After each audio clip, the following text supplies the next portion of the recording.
radio for the masses. Headline edition, July 8, 1947.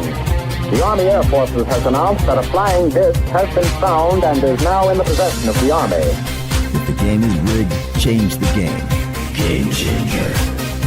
I occasionally think how quickly our differences worldwide would vanish if we were facing an alien threat from outside this world. This is Fade to Black with your host, Jimmy Church, on the Game Changer Radio Network.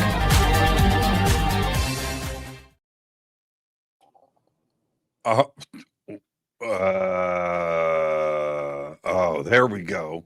Man, that was weird. Fade to Black. Thursday, July 24th, 2025. Let's do this, man. Yeah, I'm your host, Jimmy Church. I hit my solo button instead of the mute button. And after, the internet today and everything going funky, you just never know.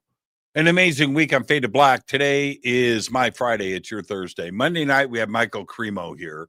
Forbidden Archaeology. Tuesday night, Sir Blake Sinclair was here. Wednesday, last night, Sev Talk. What an amazing conversation last night with Sev. But tonight, Paul Rimmasch is with us. We're going to be talking about law enforcement, the police, crime, and the paranormal. Yeah. I'm going to get it all in tonight. All of my favorite subjects rolled into one show. All right, I've got one major event coming up, and it is next week, the Psy Games. That is August 1st through the 3rd, 2025 in Charlottesville, Virginia. It is next week. It is sold out. Yeah, so I get to be the Psychic Olympics game show host. I am the MC of this event, and I love it when the house is packed. Everything is sold out, but if you've got your tickets, I will see you next week in Charlottesville, Virginia. It's going to be great. The links for everything are below. So if you've got tickets, you're going to be attending. Come and say hello. Please come up and say hello. I love hanging out with everybody. But you can also visit the website and check out the full schedule of events for the weekend. It's going to be a lot of fun. So I'll see everybody next week on the East Coast in Charlottesville, Virginia. All right, so I'm going to get things started pretty quickly here tonight. I am a huge true crime fan. I am. I talk about it a lot on this show. I recommend true crime here all the time. Yeah, the paranormal, conspiracies, UFOs, life after death, Bigfoot, ghost, all that stuff. I love, yeah. It's all great. It's all fun. Love researching it and wondering about it. True crime is the opposite of that. I mean, for me. So I guess one of the reasons why I'm so into it, I'm pragmatic. I love documentaries. I love black and white. I love nonfiction. I don't know why, but it's always driven me since I was a kid. It's just I like the facts, and true crime has grabbed hold of the country. It has. It is everywhere. Not only true crime documentaries, which are all over streaming services. They're everywhere, and I try to watch them all. I don't know how I keep up with it, but I'm always looking for the next great thing. And I'll be talking about a couple of those tonight with Paul that I've seen recently that are absolutely mind-blowing, and some other stuff too as well. But then you have podcasts. You have TV shows like Only Murders in the Building. Go to Spotify. Go to Apple Podcast. Go to Audible and type in true crime. That's it. You would spend the rest of your life just trying to catch up to everything that is there. It is trending. It is part of pop culture. It is viral. And then you throw the paranormal spin on top of that, and we've got something. So we're going to do all of that tonight with Paul. And now this is the deal. we have law enforcement and, of course, forensic science. I was talking to Paul about that word forensic earlier, how it is now a pop culture term, and the paranormal and how they overlap. So we're going to do all of that tonight and much more. But his background, he graduated from Weber State University in Ogden, Utah, with a bachelor's degree in criminalistics. I didn't know that was a degree, and a minor in photography in 1997, with a master's in criminal justice in 2019. He worked as a crime scene investigator for Weber-Metro CSI for 26 years and is a 3-time recipient of the Weber County Sheriff's Office Medal of Merit. All of that and much more. I would like to welcome for the first time to Fade to Black. There he is, right there, Paul Rimmasch. Paul, how you doing, man? I am wonderful. So thankful that you're having me on tonight. Man, this is going to be a great show. Did you ever? Wait, before we get started, you get the first time guest disclaimer, young man. So let's get that out of the way. Yeah, I'm giving a CSI agent, if you will, a disclaimer, which is this: Paul, it's just you and I sitting on my couch. See, I'm interrogating you. Do you ever do that? Good cop, bad cop? Okay, we'll get to that. It's just you and I sitting on my couch having a conversation as friends, and where the conversation starts, it starts. Where it ends, it ends. But we're going to end as friends. All right, you have to accept so we can move on. All right, sounds great. I accept. Are you the good cop or bad cop? Well, as a crime scene investigator, we don't get into the interrogations, so you don't get to go in there. You don't get, so the cops are in there. Dude is hand. You don't get to bust in and go, okay. Now, no, you don't get to do that. Yeah, that's one of the things that TV really, really distorts about forensic people and forensic science. Oh, don't kill it for me! Don't kill it. Oh, for me, sorry. Is that going to make us not friends at the end? Well, yeah, I know. Well, you know what though? It's got to be pretty fun to be you today because of the awareness that CSI and all of the spin-off shows. Do they have CSI Ogden yet? Right, that's no. next, right? That's next. But that the awareness of what goes into crime scene investigation has been elevated, and everybody is into it. So it's got to make you feel pretty good. Well, it is. It's fun to have people interested in what you do, but it is a double-edged sword. Have you ever heard of the CSI effect? I have, actually. I have. So, and because I have been affected by the CSI effect. Well, okay, but you live it. Do you have kids? I do. Yeah, I have 3. They don't get away with crap, do they? No, they were good. They're all grown. No, don't say that. You know why they're good? You know why they behave? Dad's got a fingerprint kit. That's true. That's true. You know what I mean? You can't break into the cookie jar. You can't borrow the car when you guys are out of town. Yeah, you got spray bottles. You know what I mean? It's like, of course they grew up to behave, but yeah, they're good kids. and your friends and neighbors, the CSI effect, does it overlap into them, or do they also pick up the phone and call you? Well, yeah, that's one thing. It's really interesting. In social settings, there are times when a lot of crime scene investigators I know, myself included, actually kind of don't want to tell people they just barely met what they do. So there's times like you'll go to a party or you'll go to an activity, church activity or a ball game or something, and there'll be some new people there that you don't know.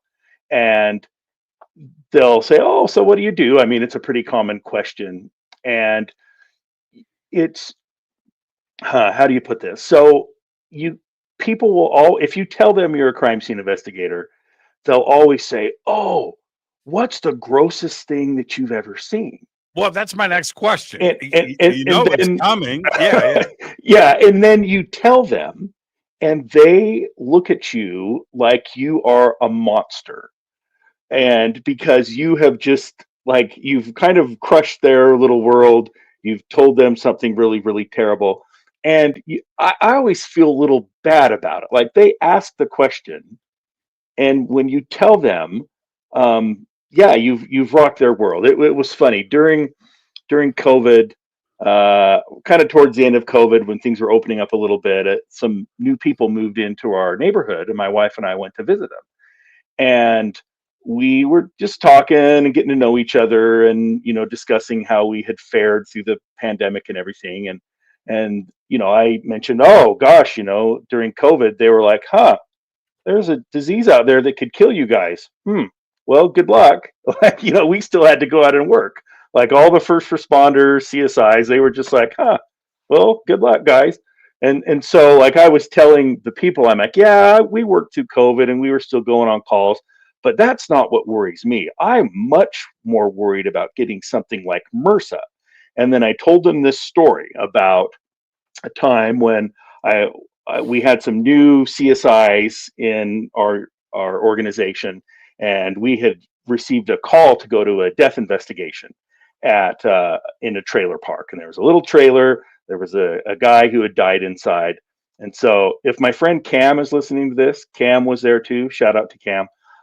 But so my two rookies went into the trailer, and they came out after a few minutes and were like, "Hey, Paul, like, this guy looks really weird. Like, there's something going on. Can you come look at this?" And so I go in there and I look at the guy, and he had MRSA, flesh-eating bacteria. And so from his like nipple line down, he was covered with these giant sores, some of them even going like bone deep. And I'm like, oh, get out of here, guys. We need to go, like, out now. Don't touch anything. Don't touch anything. How do you, Paul, how do you become normal? I mean, you have to, you know what I mean? Okay, so you see it. We've all seen the documentaries. You've seen the crime scene, the stuff that they show on TV. You see the photographs. Sometimes you see the video. Well, there is a CSI that's walking in there. There's a detective that's going in there. There is a cop that went in there first. Maybe a landlady too, as well, right? That goes in first before 911. How do you walk away from that and get back to zero? How do you do it? Who says we do? Right. That's a good answer. So you don't. Yeah, it takes a toll for sure. I did it full time for 26 years, and I'm still affiliated with Weber-Metro on a part-time basis. I'll go and help them out. And yeah, there are things that you see that you will never forget. And there's, I think they send us to psychologists now. They're a little bit better about mental health and things like that. But yeah, every CSI that I know has had bouts of PTSD, and you just have to kind of do your best to have healthy coping strategies. But yeah, it's definitely part of it. But so I told that story to these two new people that my wife and I were meeting for the first time, and I'm telling the story, and I look up, and their eyes are as big as dinner plates. Yeah. And because we hadn't been out socially as much because of COVID, everything, I forgot that I can't just tell stories to people that aren't in the business or have no sort of introduction to it. And, they just were shocked, and they look at you like you're a monster. And so, back to kind of our original topic, like there are times when we're training new CSIs, and I'm like, hey, have you lied about what you do at a party yet? And they looked at me like, yeah, how did you know? And I'm like, because everybody does it, because you meet someone and they're going to ask, and you're going to tell them, and they're going to look at you like a monster. And so sometimes it's just easier to say, oh, I'm a photographer, or I work for the county. It's kind of funny. And like, it's not like you aren't proud of what you do, because we are very proud of what we do, but sometimes you just don't want to have to go through it. I don't know. It's kind of weird. But that's okay. This question just popped up, and that's your fault and mine. It's my fault. It's my show. What is the CSI effect? Okay. So the CSI effect is what they began to call jury reactions to real cases that they were hearing. And the reaction is that they see on TV that the crime scene investigators have infinite resources. They only work one case at a time. They have this gleaming lab with every modern piece of equipment. Some of the stuff doesn't even really exist in real life, and that they solve every single crime that they go to. And so jurors who watch those shows, and like you said, people love CSI shows and they love the dramas and they love the documentaries. So they're sitting on a jury and they're like, huh, my local CSIs didn't do a, mass spectrometry gas chromatograph test on it and all this stuff. And so they've actually noted cases where someone who should have been convicted of a crime because there was good, just kind of regular, evidence, witness evidence or financial evidence, but there was no shining, gleaming forensic evidence that these people were exonerated because the jury's like, well, yeah, I've seen it on TV. It's real. Why didn't my local police do it? They must have not, known what they were doing. And so just the expectation that those shows have created in the general public has been a bit of a problem. So there was a spell, gosh, it was in like that first 5-6 years when the first CSI Las Vegas show came out, where we were in court testifying more on why we didn't get a fingerprint on something than we were testifying about the fingerprints that we actually got. Yep. Because the jurors were like, hey, I saw on NCIS that you can fingerprint a wet piece of toilet paper that's been in a bog for 7 years, when in reality you can't. And so the prosecutors would drag us into court and we'd have to explain why you can't get fingerprints off of certain things. And so while it is cool that those shows are out there and it highlights our career, it does make things a little sticky at times. I remember that first 6 months after CSI Las Vegas came out, people would call our office on the phone all the time. Hey, wow, you guys, I love that show. How can I be a CSI? I think I'd be really good at it. And we're like, okay, well, so we have like a bachelor's degree requirement, and you need a minor in like chemistry or photography or some related science. So yeah, go up to Weber State and get in the program. They're like, oh, I need a degree. I can't just come down and start working tomorrow. And you're like, I can do a DNA swab on a slice of pizza crust that was dug out of trash. Right. And they see that. Not to say that doesn't happen. Of course it does, but it's just not that simple. I'm going to run something by you. Do you have a pen? I have a pencil. You're a CSI. You better. Yeah, that's what I'm talking about. Okay, and you've got something to write on. Yep. Okay, I want you to write this down. This is a documentary series. Now, if you've seen it, I'll be very impressed. Okay. But it's called Devil's Dorp. One word. Devils. DORP. Devil's Dorp. Oh, I have not seen that. Okay, it's new. Now, what I love about true crime is that there is so many fascinating crimes that go down that absolutely go beyond the scope of a really good Hollywood scriptwriter. Like way, just like insane, and you've never heard of it. Truth is stranger than fiction. Right. Devil's Dorp takes that idea to another level. I mean, it breaks through the floor and is at a place that you will never visit. It is that crazy. And so it takes place, and I'm not going to give anything away, but it takes place in South Africa.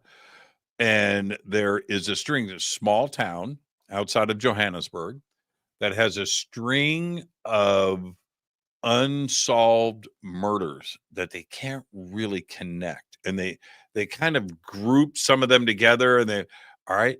And it turns out Okay, now I'm not in any way blowing this because I want everybody. I'm going to put it in the chat. Hey, I'm not going to put it in the chat. Bill, Jessica, John.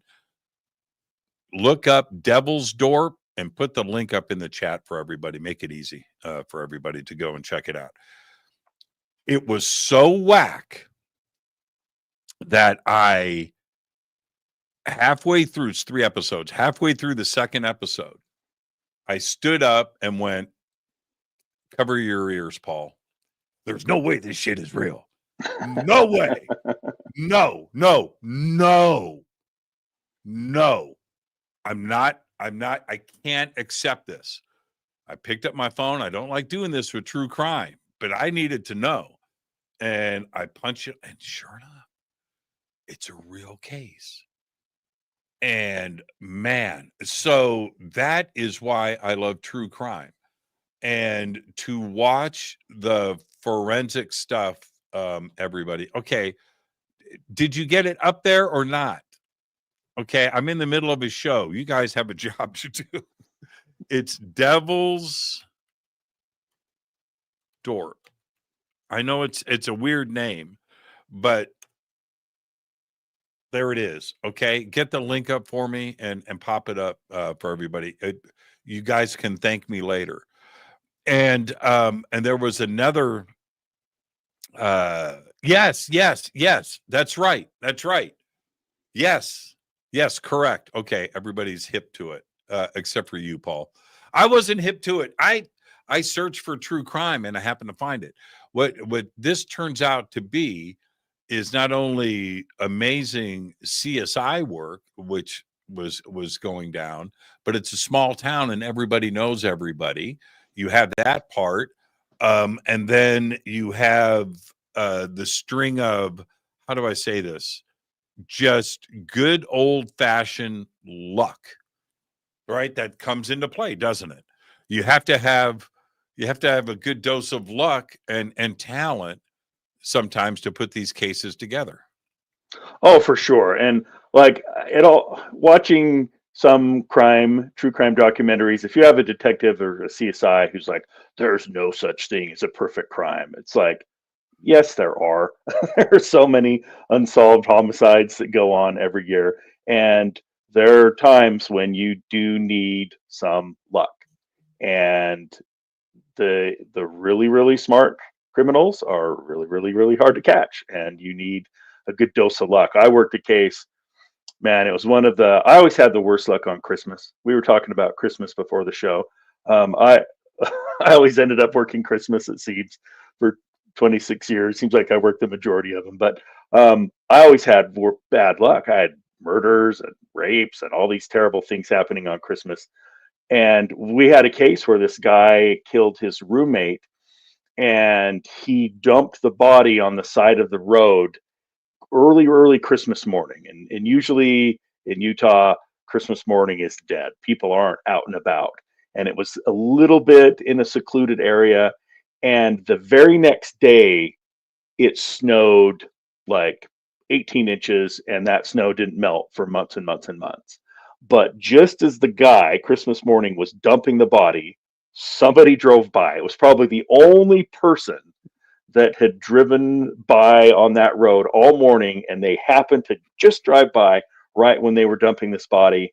And so they called it in, and we were able to locate the body that they saw being dumped. We were able to fingerprint him, find out who he was, get to his apartment, and through good police work and good forensic work, we were able to get the guy before he fled the country, the suspect.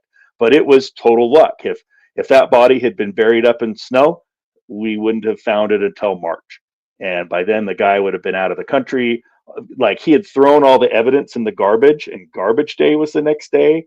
And so just it would have been probably a perfect crime if somebody hadn't just driven by and seen it. So yeah, definitely need luck. Now, that's crazy to me. That's crazy. I've only seen a few times in my life a body, right? A dead body. And one of them was very recently. And it was something that, when I say I've talked about it. And I how do I say this? I mean, there are instances where, okay, it's a body, it's somebody that has passed, but it's a natural thing. Okay, that's different. Um, it feels strange, but you're never going to get used to it. But about a year ago, check this out. So, Mr. CSI, I ride a Harley, and I have a spot that I go to about 20 miles from my house. It's at a lake. It's called Elizabeth Lake, and you can look this case up. And so, and next to the lake is a little picnic area, and I have a tree that I park underneath. And it's a 20-mile ride out there. It takes about an hour, maybe 45 minutes, winding mountain roads, and I get up there, park my bike, and relax next to the lake. It's my favorite thing to do. Well, I'm riding out to my spot, and I come up and I see all these cars, and it's always empty. And I see all these cars on the street. The lake is below, the mountain road is above. Anyway, what is going on? So I pull up and I see the highway patrol and a sheriff have closed the gates to the park. And I look down into the parking lot. I pull up right next to the cops. There's all these cars. And I look down and I see inflatable boats. And I see all these sheriff cars parked in a row. And SUVs, but I see scuba dudes, right? Scuba tanks and stuff. And then I look beyond that, and there's a giant Puma helicopter sitting in the next parking lot. Huge, not a helicopter, a helicopter, this giant, 5 blade, just huge. And I turned to the sheriff and I said, "What's going on?" And he goes, "You can park your bike if you want." I said, "Can I walk down there?" And he goes, "Yeah." He wouldn't talk to me. So I walk down, and they tell me, the scuba guy says, "We're looking for a body." Mm.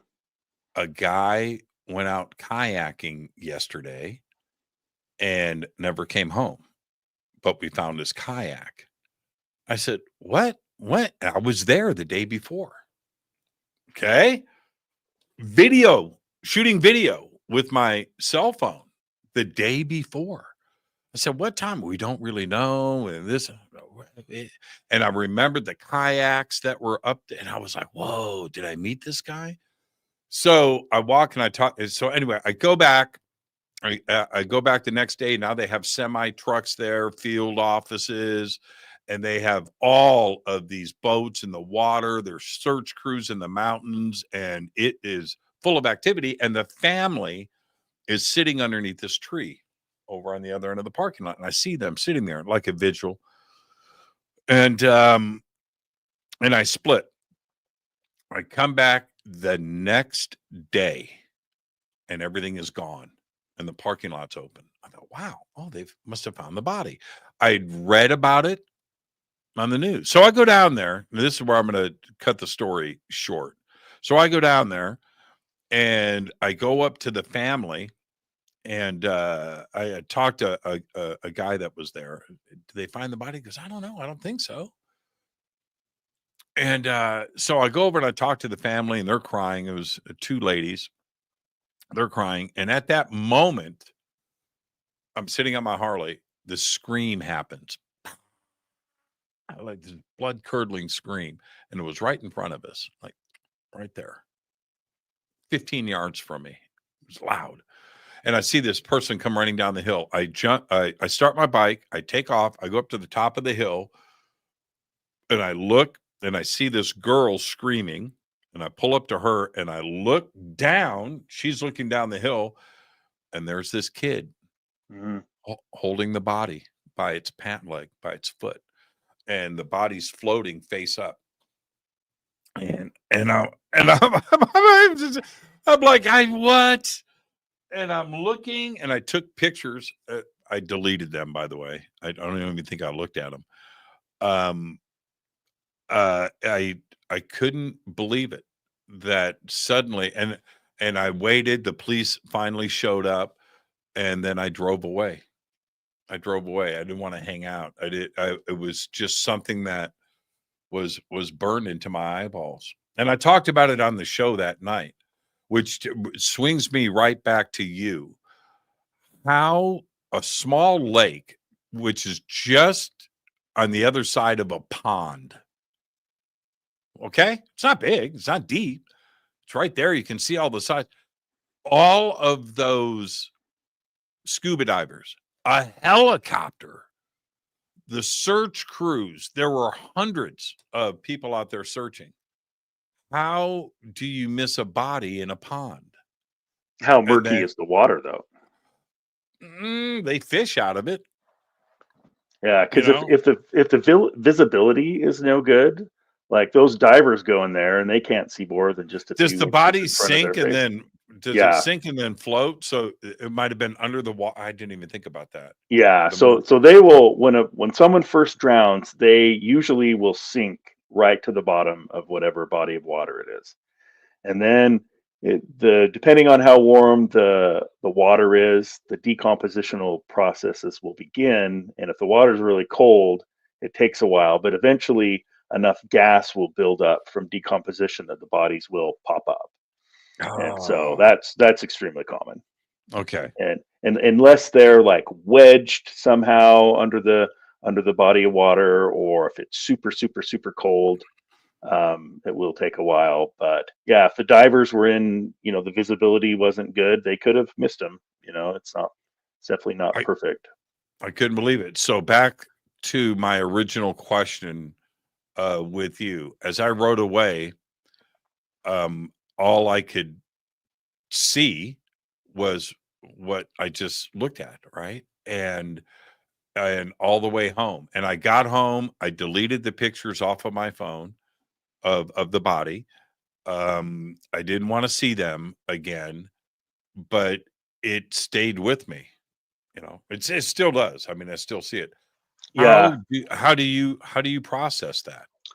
Well, I think your story is very interesting because I bet, and not to play armchair psychologist here, I bet the things that you will remember from that, you'll never forget that experience. As long as you live, you're going to remember that experience. The things that you're going to remember most are the crying family, and then also the scream of terror from that girl. Because turned out to be his sister, by the way. Oh no, that's terrible. Yep. That's awful. Yep.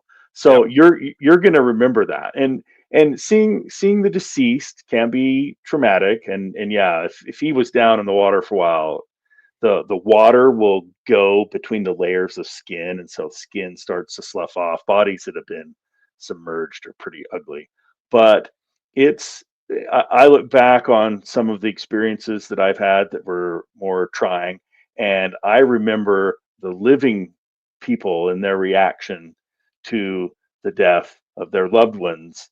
That's what sticks with me for the longest time. I mean, there's a case that people, when they talk about stress and mental health for law enforcement, they talk about 3 cases that you'll never forget and kind of have bugged you the most.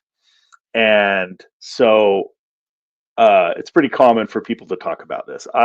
One of my 3 is a case where a teenager took his own life with a firearm, and it was, it wasn't particularly gruesome. It was kind of a low caliber firearm, but there was blood, and I mean, it's a nasty scene.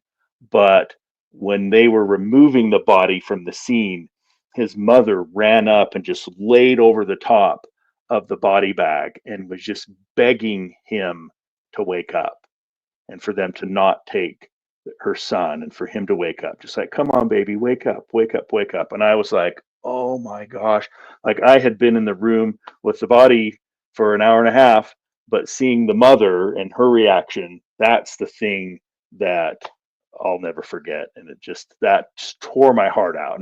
And they always say that if you have kids about that same age or younger, then it's really hard not to kind of personalize that, because you're like, that could be my son, or that could be, and so, yeah, that's one of my 3.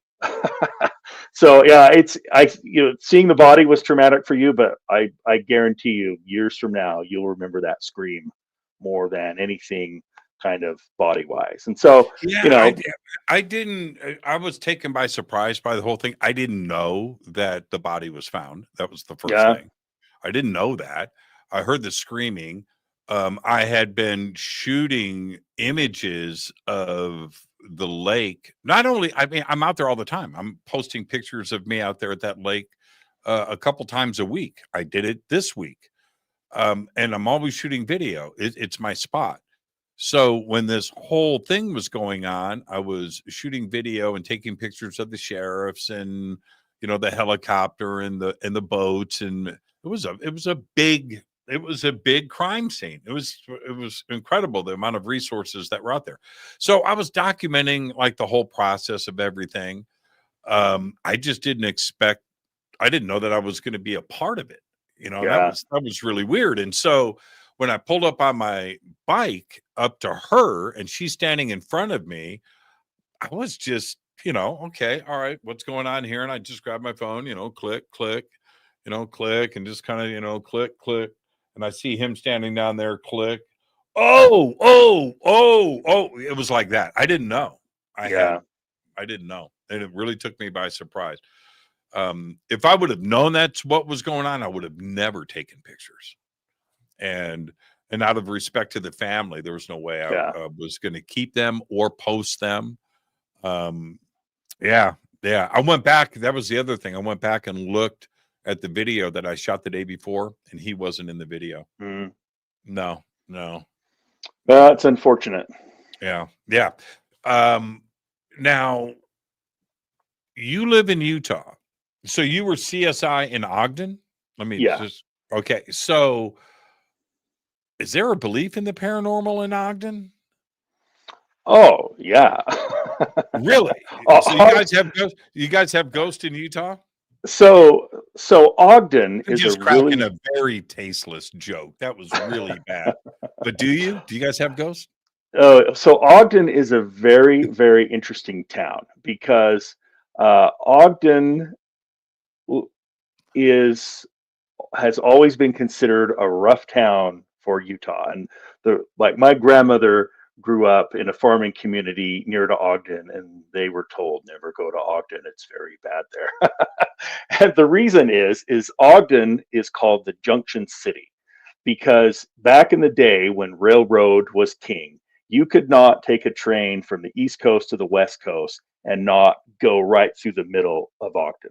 Okay. And so, so many famous people came here. I mean, all the trains going east to west were funneled through this town. And so, because of that, there was a very vibrant community of speakeasies and brothels and all this kind of crazy stuff on a street called 25th Street.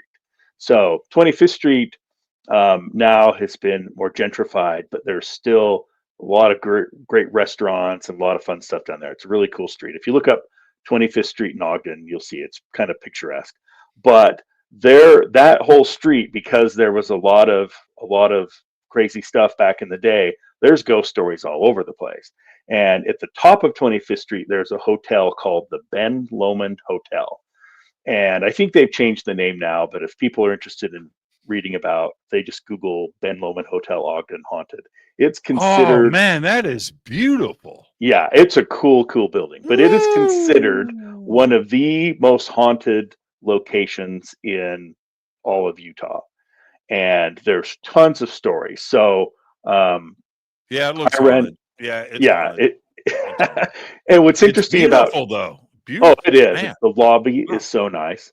But there's all these secret tunnels underneath 25th Street. And if you go down into some of the basement of the older buildings, you can see where the tunnels have been walled up. And so supposedly people would go from brothel to speakeasy to the train station underground. And without being seen. Right, without being seen. And so it's funny. There's a legend that Al Capone visited Ogden once, and after walking around 25th Street said, "Boy, this place even scares me." And so, who knows if that really happened or not. So, but yeah, there's there's a lot of belief in the paranormal in Ogden, and Utah in general. I mean, it's a religious state, and you know, insert Mormon joke here, right? You know, we're one of the last groups that people can still make fun of, and it's socially acceptable. So insert your favorite Mormon joke at this point. But Yeah. it's a very religious state, and so like the most of the people you run into believe in the immortality of the soul, and so yeah, it's not that far of a stretch to believe in some of these ghost stories and some of these things that go on. So yeah. Now, how do you? I would assume that you're a fan or somewhat a fan of the paranormal, and you understand some of it. Yeah, I mean, it's funny. So I am a huge I love the paranormal stories, right? And so like ever when I was a little kid, I loved sitting around the campfire and hearing ghost stories and hearing Bigfoot stories and hearing about the lost gold mines up in the Uinta Mountains that the Native Americans were guarding. And like I Do you loved watch all those Skinwalker stories. Ranch? Do you watch Well, Skinwalker Ranch? I do. I Okay, love good. Skinwalker Ranch. I'm afraid I sometimes the Discovery Channel style of where they're running around with the music bothers me, but there's some really interesting things going Oh, on it's there. fun. It's fun. I talked to Thomas yesterday and the day before, you know, the manager up there of the ranch and star of the show. But I'm a huge, not only a huge fan of the show, but I really like everybody that's involved with the show. I think that they're, you know, it's just very genuine and Yeah, and very honest. So yeah, for sure. And there's other shows kind of the same ilk, Discovery Channel Esto shows that I'm not going to throw anybody under the bus, but you watch them and they're like, oh, come on, they're making this stuff up. yeah, there's But some I don't watch. yeah, Okay, so but I Skinwalker, don't. I was gonna say I never mention names, but if I don't talk about a specific show, that's more that says more than talking smack about the show, right? yeah. Is Well, not talking about it. But Skinwalker's good. Skinwalker's a good show. it is, and what's interesting about it is so the Faro scanners, those 3D scanners that they use, they call them terrestrial lidar scanners or whatever. We use that exact same Faro scanner for crime scenes. And so it's you put it in the middle of the crime scene and it spins around and it sends out these millions of laser, like infrared laser measurements, and it will measure and map a whole crime scene, and then it takes pictures and you can create a 3D model of the crime scene and do walkthroughs. Like it's really, really, really cool. Yeah, And so you I know have what? You know what we did? I'm just gonna throw this in there. I had a new patio built and dug at my house, and they brought one of those in and put mhm, it in the middle of the yard. And yeah. I was like, "What's going on, dude? We're gonna 3D map and we're gonna design this, and it'll, you know, you're gonna what?" And they fired that thing up. What's going on?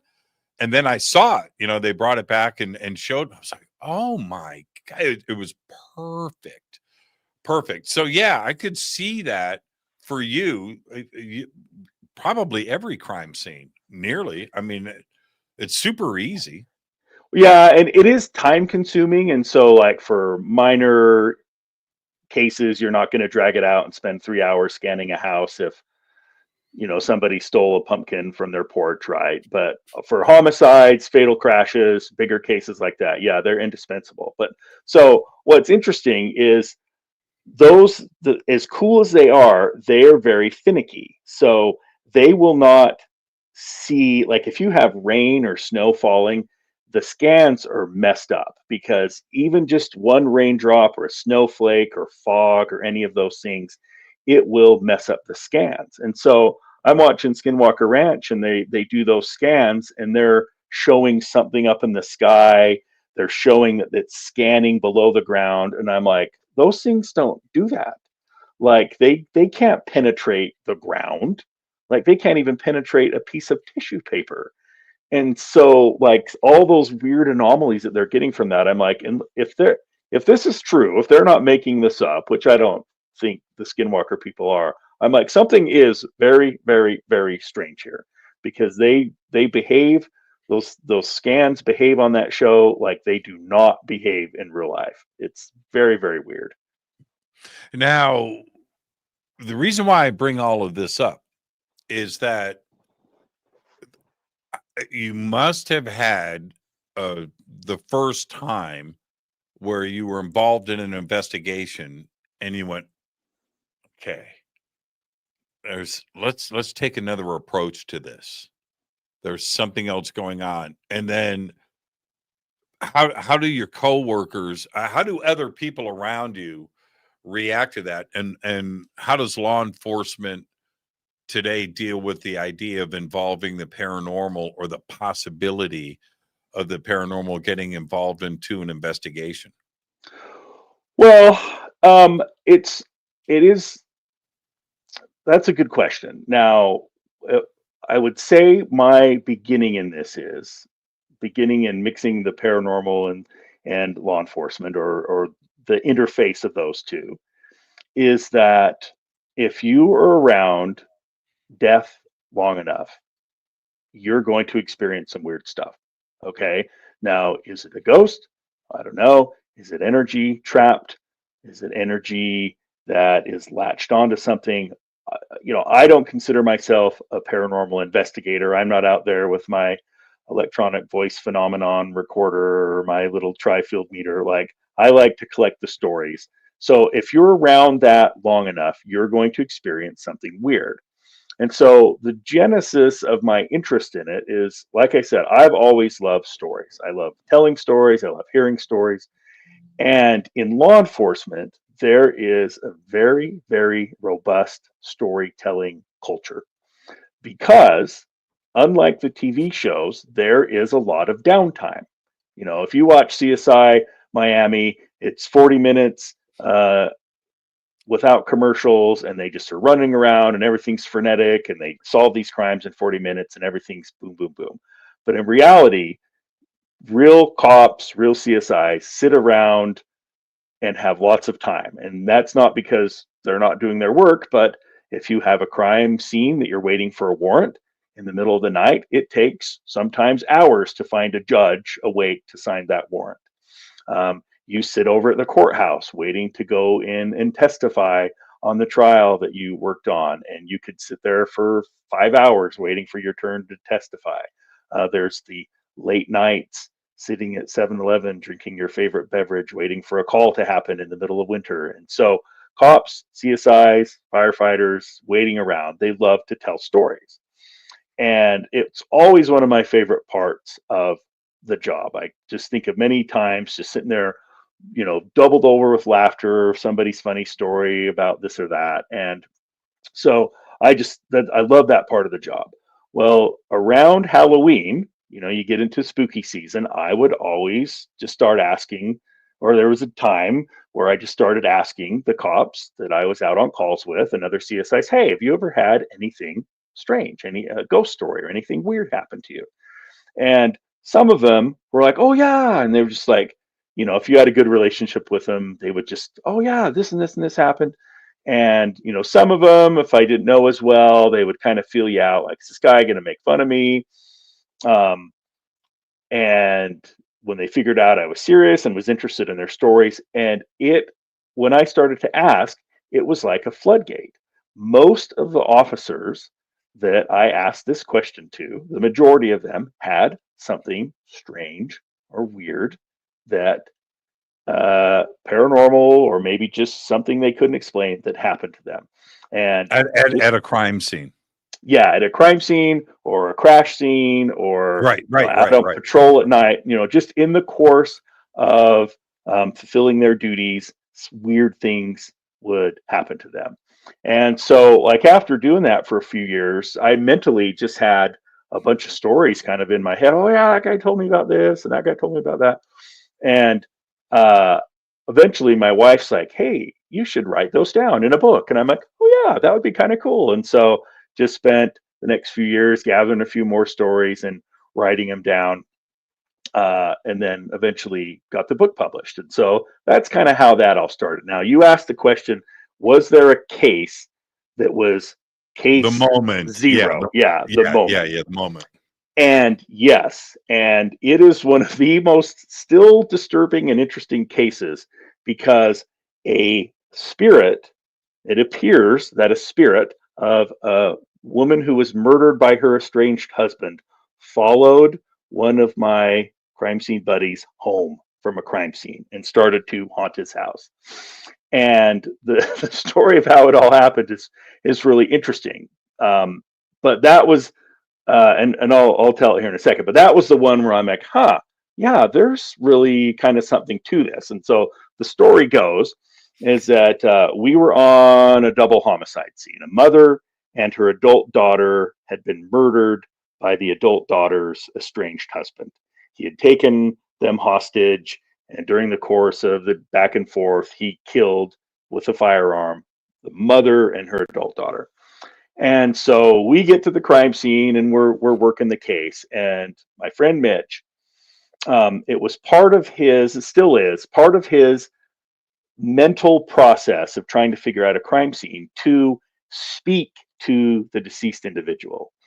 And, he doesn't expect an answer right, but it's just part of kind of how he mentally works through the case. He's a brilliant, brilliant forensic scientist, just amazing. One of the best I've ever met in my whole life. And it's just part of his mental process.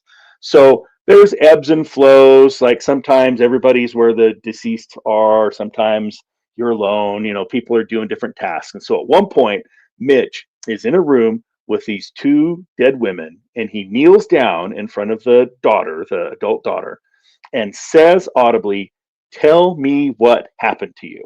Here we go. And as soon as he does that, and once again, he didn't expect an answer, it's just part of his mental process. As soon as he says that, the lights in the room go out. Shut up. Yep. So he's in complete darkness with these two corpses, these two deceased ladies, and what feels like an eternity, he's just in there in the dark. Eventually the lights come back on, and he's like a little shaken. He's like, "That's really weird." And so he goes out of the house and he finds me and our other buddy, Jason. And we're standing on the street, outside the street. Did you see the lights go out? No. And so he asked us, he's like, "Hey guys, did you guys notice the power going out here at the house? Because there was house lights on and street lights and everything." Right. And we're like, "No, yeah, we didn't notice anything, and the lights didn't go out." And so he's a little bit shaken by that, but we got a job to do. We only have a certain amount of time to do it. And so we go back in, and over the course of the next 2 or 3 days, we finish working this crime scene. And so, you think that might be the end of the story. Well, weird stuff starts to happen to our friend Mitch at his house. And so the first thing that he started to notice were, once again, electrical anomalies. He had a pretty new house at the time. It was only a few years old at this point. And in his bedroom, the power would go out just in his bedroom. All the plugs would be dead and the light wouldn't turn on. And then it would eventually kind of rectify itself. There were other times, and then it would, it was dead, but then it would come back on. There were times when his alarm clock, and this shows that this was a few years ago, his alarm clock wouldn't work, and he'd come in late for work, and we're busting his chops. Whoa, coming in late. And he's like, "My alarm clock didn't go off." And so all these little weird electrical anomalies were going on. But the thing that really started to freak him out was that at the time he had a pug named the Dude. Okay, now pugs are strange. They're kind of a strange little breed. But the Dude would be sitting there in kind of his TV video game area, and all of a sudden the Dude would be looking at something or acting like he was watching somebody cross the room in front of him. His head would track, his eyes would track, but nobody's there. And then sometimes the Dude would be looking up into a corner of the room and he would bark and there's nothing there. And then the Dude became just obsessed. Every time Mitch would go into his upstairs bathroom, the Dude and he had never done this before. He was just like throwing himself at the door and freaking out. And so Mitch is just at this point like, what is going on? I know pugs are crazy, but like, what is actually going on? Well, he realized eventually what happened, because Mitch was single at the time, and he brought a new lady friend over to his house. And as soon as she stepped in the door, she stopped and looked around and was like, "You have a ghost in your house." And Mitch is like, okay, that's something strange to say on a first date. But it turns out that she was an intuitive, and the veil was thin for her, and she could feel the presence of the spirit. And so, Mitch hadn't really thought about it to this point, but he discusses, just kind of through process of elimination, asking, the girl asking him questions and her feeling and listening. They figured out that it was this young woman who had been murdered. And when Mitch had asked her that question, opened his mouth and said those words, she had latched onto him and followed him home. And it just poses a very interesting conundrum, right? Because, normally as crime scene investigators, we're worried about tracking blood into our house, right? Like most CSIs will go into their garage, close the door, strip down, and then walk into the house and leave their uniform and their boots out in the garage. We're worried about pathogens or transfer of material, but like, is there a transfer of energy? And so in subsequent years, I've heard a few more stories like that, but it's just a really, really interesting thing. And so that was the first story where I'm okay. All right. Now I have a twisted mind. Okay. So let me get a little twisted here, and then we'll pick up when we come back after the break. I've watched enough true crime, right? CSI effect. That if you, just like the Idaho student killers, right? That guy, he got caught, and he was a friggin' criminologist student, right? Kohlberger, whatever his name is. Yeah. He scrubbed the crime scene, but he left his sheath to his knife there, and it had DNA trace evidence on it. If you, I don't know, especially these days, it is nearly impossible not to leave skin cells, dandruff. Forget about hair. I mean, hair is an obvious thing, but there's DNA. You're going to leave something residual behind. Okay, I get that. But then there's the paranormal side of this. I think that there's a residual side to ghost, like you were just talking about here, the hitchhiker effect. That if you're a criminal or the deceased and you're touching objects inside of an apartment, you're leaving residual energy behind. You're leaving that paranormal trace evidence. And I think it's the same thing. Now, am I sick and twisted, or is this something that you consider?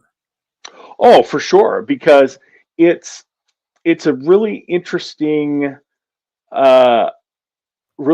thing that when we have a piece of evidence, so a piece of clothing that was a deceased individual was wearing when they were murdered, we have to take that back to the CSI office, and it needs to be processed. It needs to be photographed, trace evidence. You have to look for trace evidence. You have to do different stuff to it. When we have murder victims' clothing in our evidence room at Weber-Metro CSI and other CSIs that I've talked to, we have a friend who told us some interesting stories from Orange County. When that murder evidence is in the evidence lockers or being examined in the labs, weird things start to happen. Exactly. Like there's an uptick. I'm not wrong, am I? I'm not wrong, am I? I'm not wrong, am I? Not at all. And there's an uptick in stuff that goes on. And then once that evidence has been processed and packaged and sent off to where it needs to go, then all the weird things kind of subside. And so it's a very interesting speculation. What is it? Like, what is causing those weird things? And so maybe, I know we're about ready to head to break. No, but I want you to tell me right now. What do you think is causing it? Well, I don't know, and it's kind of a long story because I compare what we understand about the paranormal now to the discovery of infrared light and also UV light in the 1800s. And it's a longer story. I can give you my analogy, Okay. Let's and we'll talk about it after break. Stop right there. We'll do that when we come back. Wow, Paul, listen, and I'm being very serious. We don't understand our reality, but science is getting us closer to that. And we need people, Paul, like you, to have an open mind to go out there and try to figure this out. So I really appreciate that. So we're going to follow up with all of this. Paul Rimmasch is our guest tonight. It's law enforcement, the police, and the paranormal. Man, I can't believe. Oh. I was going to say CSI. CSI means two things. It's a department and it's a person. Yeah, a crime scene investigator or crime scene investigations. So yeah, depending on the context of it, it can describe the person or the agency. I've often thought about that. So you say I'm the correct English would be I'm a CSI. Yeah. Amazing. All right, Paul, stay right there. Let's take our break. I am your host, Jimmy Church. This is Fade to Black. Stay with us. We'll be right back after this short break.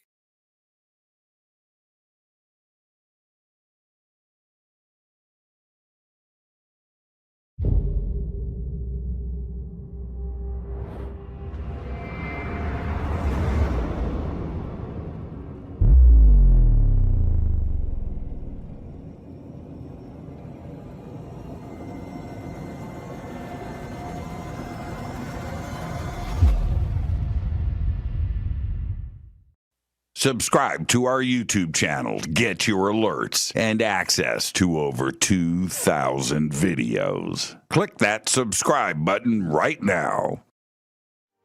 Go to jimmychurchradio.com and get the Fade to Black official podcast. 2,000 episodes, all of them commercial free for just $2 a month.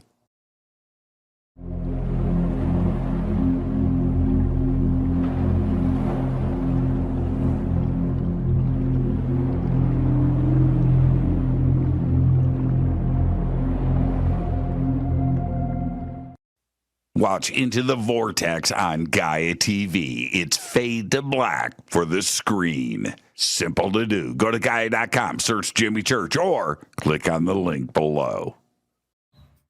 Follow Fade to Black on Twitter at JChurchRadio. Get all of the show updates every single day. It's now called X, but who cares? How you doing? Jimmy Church here. Special announcement. Get your Fade to Black t-shirts. That's right. Help support the show. Help support everything that we do over here. We've got 2 t-shirts. We've got 2 ways to get them. Get your Fade to Black t-shirt today. Go Backley Tappy.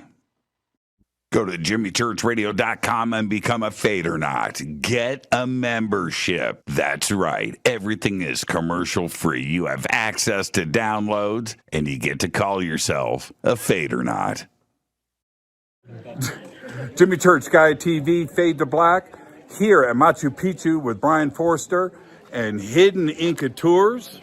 Amazing tour so far, Brian, but we're here to announce what we're going to do next year in 2026. What's going on? Okay, November 2026, we're going to have our major tour of Peru and Bolivia, either a pre or post tour of Paracas and Nazca on the coast.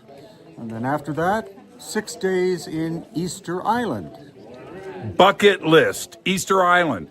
Come join Brian and I and his amazing team here at Hidden Inca Tours for Peru, Bolivia, and Easter Island. Signing out. Say goodbye, Brian. Bye, gang.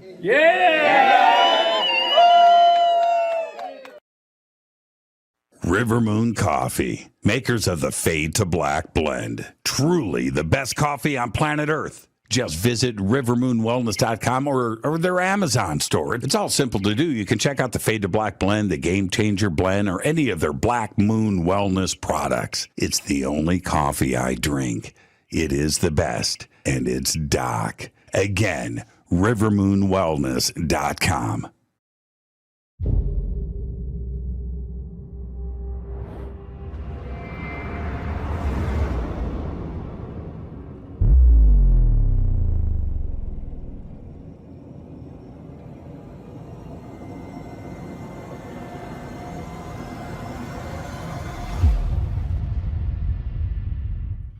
Welcome back. Fade to Black. I am your host, Jimmy Church. Tonight, Paul Rimmasch is with us talking about law enforcement, the police, CSI, and the paranormal. All of that and much more. Fantastic conversation.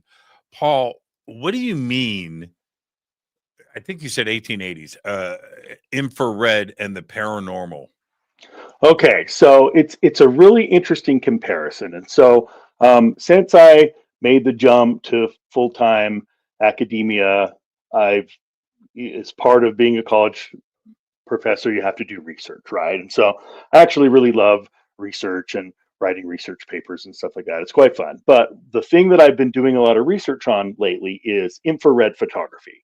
So there are things that infrared cameras can see and detect that the naked eye can't. And so everybody who's watched a Bigfoot documentary or Skinwalker Ranch kind of knows what I'm talking about, because have you ever noticed that, like on Skinwalker Ranch, they'll be showing Travis Taylor and he has his blue shirt on that he has to wear every episode for continuity. But then when they show them at night with an infrared camera, all of a sudden his shirt doesn't look blue anymore. It looks white. Have you ever noticed that? Of course, I have infrared and yeah. And so that the reason that is that infrared light absorbs differently than regular light, and so it reflects whatever the makeup of the dyes and the fabric of Travis's shirt. We're talking about that. It reflects infrared light. It reflects most of the infrared light that hits it, and therefore it looks white, as opposed to it absorbs most of the visible light that hits it, and so it would look black. And so there's a lot of different forensic applications for ultraviolet light and infrared light. Now, what's interesting is that the human eye can only see a teeny tiny little part of what is called the electromagnetic spectrum. Okay, our eye can perceive from about 400 nanometers in length, and I don't want to turn this into one of my boring college lectures here, but we can see from about 400 nanometers to 700 nanometers. Anything above that or below that, the human eye cannot perceive that. And it's just, there's a lot of different reasons for that we won't go into now. But where the comparison to the paranormal comes in is that there was a time when human beings did not know that there was anything above or below that visible light. Okay, now for the longest time, all we perceived was white light. But because of prisms, now prisms have been around in kind of a rough form for a long time. The Romans had some kind of rudimentary crystal prisms, so they could tell that if white sunlight went into a crystal or a water droplet or something like that, it would split out into those different colors. But once again, until a certain point, that's all we knew of the electromagnetic spectrum. Now, certainly there were people, even scientists of the day, who said there's nothing beyond what we can see. The only thing that exists is that thing which we can see with our eyes. There's nothing below purple. There's nothing above red. That's all that there is. In the mainstream, dogmatic approach is that there's nothing beyond what you can see with your eyes. But along comes a man named William Herschel. Now, William Herschel was a brilliant man. He wrote music and he made telescopes for the Royal Astronomical Society in London. He was a brilliant man, and he speculated that there was something beyond what you could see, that there were invisible rays of light. Now, certainly when he went and proposed that to some of the other scientists, they were probably like, no, there's not. There's nothing. All there is what you can see. Well, Herschel was able to take a thermometer and he put it, so he split light in a prism, and he had the visible light in front of him from red to purple, and he put a thermometer right above where the red light was hitting, but no visible light was touching. And the thermometer went up. It increased in temperature. And so even though he couldn't see what was there, using a thermometer and some deduction, he proved that, well, there's something beyond the visible that we can't see, but it increases the temperature of these thermometers. Now they put the thermometer on the other side, on the purple side, or beyond the purple side, nothing happened. All right, so Herschel was able to say, yes, there's something we can't see. Now at that point, did he prove the entire existence of the electromagnetic spectrum above 700? Did he prove that there was radar and TV, radio waves, and all? Yeah. Like he didn't prove that, but Right. with the instruments that he had, and this is 1800s, very early 1800s, all he had was a thermometer. He proved that something was going on, but he in no way, shape, or form was able to express or articulate what all was there. He just had the rudimentary tools at hand. Now, certainly people are like, okay, I guess there is something there. Well, your thermometer trick didn't work in the ultraviolet, so there must be nothing there either, right? So they grudgingly accepted probably that there was this invisible light, but said, oh, there's nothing in below violet. Well, a couple of years later, a chemist named Johann Ritter actually proved that there was ultraviolet rays that were invisible. So he took silver nitrate, which is the basis for photography, the chemical that makes photographic paper and film turn dark. He put that below ultraviolet where the color purple was not touching, and it changed color. And so he proved that, well, there was something below violet outside of the visible spectrum that changed the color of this silver nitrate. And so there must be something there. Once again, he didn't prove that there were X-rays or gamma rays or anything that's off beyond there. With the tools that they had, they proved that something was going on. And so I think that is very applicable to what's going on. Once again, we're talking a lot about Skinwalker Ranch. There's something weird going on there. I think people who take an honest opinion can look at it, but we don't have the tools yet to fully know what's going on. Like, we're getting some reactions with the tools that we have, like thermometer, but we don't know what questions to ask. We don't have the right equipment yet to fully see what's going on. And so many mainstream thinkers, pragmatists, they're just going to not believe that anything that they can't see is there. But just like the electromagnetic spectrum, it's there. We just don't have the ability to see what's going on there. And so whether we're talking ghosts or, even just faith in God or whatever, there's so many things that we can't see because and fully understand because we don't have the tools yet. You brought up a really great point earlier. The evidence locker is actually a vault of spirit energy, right? Because you have everything in there. You've got murder weapons, you've got clothes, you've got, all of this stuff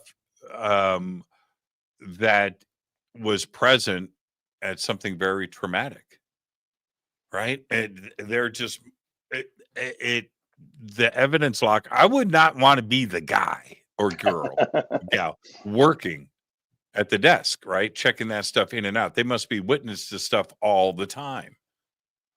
Yeah, and there's an interesting story. So the university that I teach at, Weber State, it has a very interesting history with the forensic sciences, because when back in the late 70s, early 80s, the state of Utah crime lab was actually at Weber State. So So all the forensic science testing that was done by the professors at Weber State. Now, eventually, it outgrew just a small university, and the state lab now is very big and it's a wonderful lab.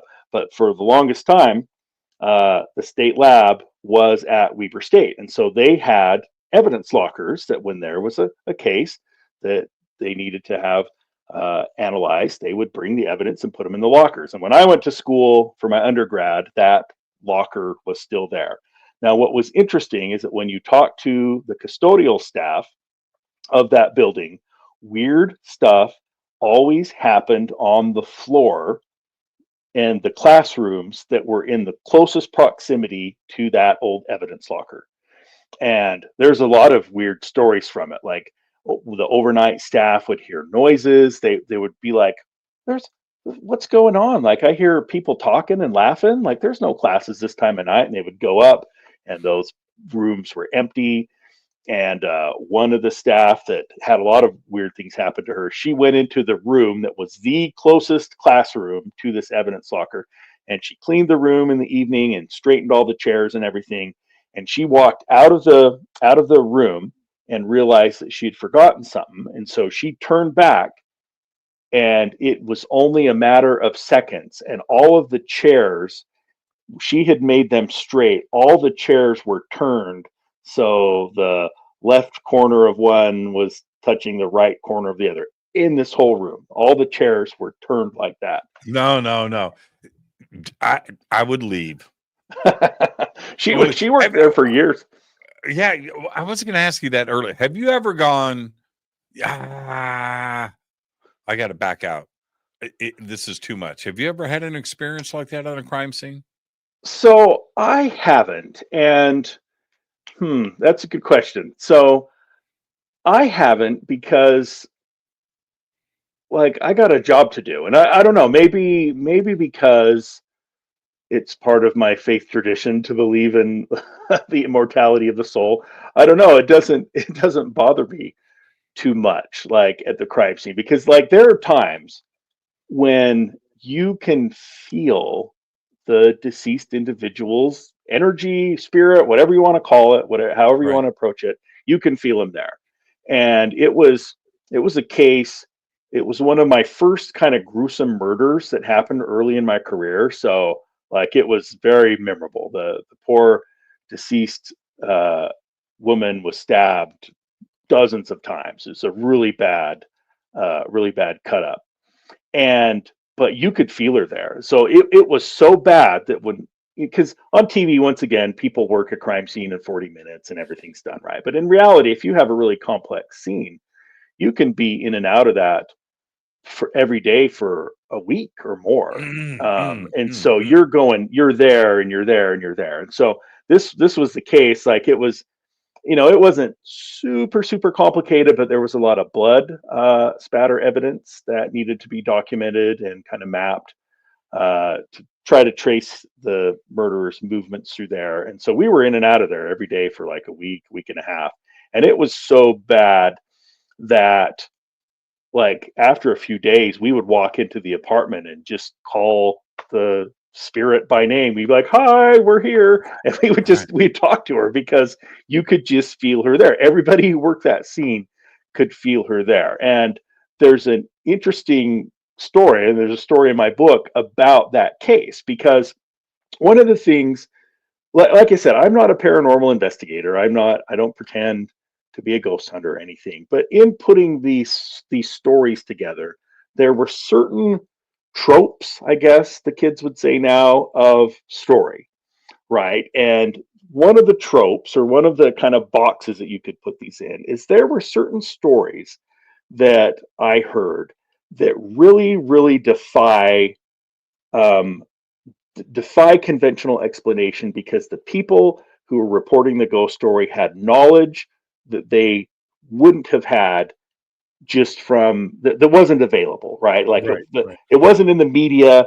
There was nothing there's no reason these particular people should have known this part of the story. And so in this case, the unfortunate victim had been fleeing from her assailant. and we think she was trying to get into the bathroom in her apartment to get away from the guy. Unfortunately, the door opened outwards, and so it looks like she was trying to flee. She got sandwiched against that bedroom door and then was stabbed to death multiple times right there and slumped down and was leaning against the door. And so this wasn't in, the fact that there was a murder was in the news, but there was nothing ever released about these particular details. They weren't. Okay. And so, like a year and a half later, after this murder had occurred, they had cleaned up the apartment, fixed the new coat of paint, scrubbed it down a little bit, and then they rented it out again. And so, you can't do that. That's illegal. What? They did. I think different. I don't know if different it's laws. illegal. I don't know if it's illegal, but if it's not, it should be. Yeah, I think some states actually have kind of laws mandating that people report. Disclosure laws. I don't. That's an interesting question. I don't know if Utah does, but anyway, it should be mandatory. You knock the building down. Yeah, because what happened in this is like a year and a half later, one of the officers, the officer who had responded to the apartment and found the victim in the first place, he got called back to that exact same apartment, but it was for like a really minor case. Now he couldn't remember. He thought it was like a juvenile disturbance or something, like pretty routine report. Hey, this kid was throwing rocks, or just nothing big, nothing dire, just a pretty routine case. And so he goes and he's talking to the people, and it's kind of freaking him out to be back in that actual apartment. And he's, having those intrusive thoughts, seeing where she was and everything. But he's professional, Mike, great guy, doing his job. And so he gets done. He's talking to there's a couple living there, a man and a woman. And the man is sitting on the couch watching TV, and the woman is standing up and talking to Mike and giving this report. Well, at the end, when he's all done with his business, the female says, "Hey, I got a funny question to ask you." And he's like, "Yeah." And she's like, "Was there a murder in these apartments?" And here we go. Mike kind of feels the blood drain from his face a little bit. And he's like, "Yeah." And she's like, "Oh, can I ask which unit?" And Mike says, "Well, this unit." Right there. Yeah. Well, he actually said, "Are you sure you want to know?" And she said, "Yeah, I want to know." And he's like, "This one." And as soon as he said that, the guy sitting on the couch watching TV, who hadn't really interacted at all at this point, says, "Oh, that explains a few things." And then he goes back to watching TV. And so Mike's like, what do you mean? Like he's got to know. Like he probably could have just walked out at that point, but he's dying to know what's going on himself. And so it turns out that every so often, the bathroom door would open up all by itself. Like it's shut, it's latched. It's not like the AC turned on and just blew this unsecured door there. It was shut and latched, and that door would open by itself, and the light in the bathroom would flick on. And so when they didn't seem that upset about it, but when they told him that, he felt the blood really drain out of his face, because they were describing the exact thing that she was trying to do moments before she died: open that bathroom door and get that light on. And so that's one of those stories where you're like, okay, maybe there's a prosaic explanation for it, but they had this really specific detail, this very specific detail. That is crazy. At what point, Paul, do you bring in a medium? Well, so I've actually never worked with a medium on a case before. And so I've had that question from time to time, like, "Oh, have you guys ever had a medium?" And yeah, we've never done one. I'm not opposed to using every tool in the quiver, or every arrow in the quiver, to try to solve these cases. The trouble with that is, in forensics, in law enforcement in general, and this is another thing that the shows really kind of distort, is it's not what you know, it's what you can prove. That's right. And so there's times when you're like, I know that this guy is the murderer, or he did this terrible crime, but we just don't have enough evidence to take this sucker to court.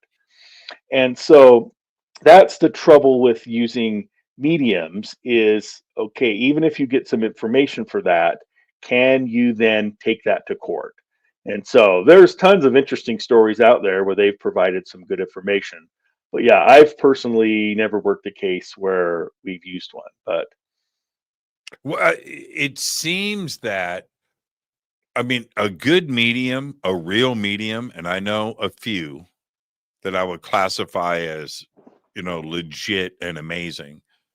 There's a lot of bogus stuff out there too, as well, right? And you don't want to be wasting your time and resources chasing stuff that is coming from somebody that's faking their way through it. But if you have a good medium and they tell you where the kidnap victim is being held, or where the body is buried, or where the gun was thrown in, the river, whatever.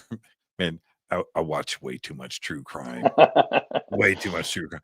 But I think that would be, would it matter in court how you found the weapon or the body or located the kidnapped, person? That would, it depends on how you use it, right? As opposed yeah, to pointing fingers at somebody or whatever, talking to I don't know, but it seems that a good medium could, how would you know where a body is buried? And if you're at the end of everything, for instance, well, this has to do with the paranormal, but talking about this show Devil's Door, I'll just use that as an example. This case went on for 15 years of these bodies stacking up in this small town in South Africa. A lot. Okay, it was a lot. They knew, they had a pretty good idea who was at the center of this. And in a case like that, where it's going on now for 15 years, the bodies are there, but there isn't an arrest made. At some point, if the traditional ways of doing it aren't working, then you go unconventional. That's what I would think, that you would yeah, pull in somebody else so you could at least get pointed in a direction. yeah, and there are plenty of examples out there where law enforcement agencies have done that. The thing you do have to be careful about is that there's in law and criminal law there's a doctrine or a concept called fruit of the poisonous tree.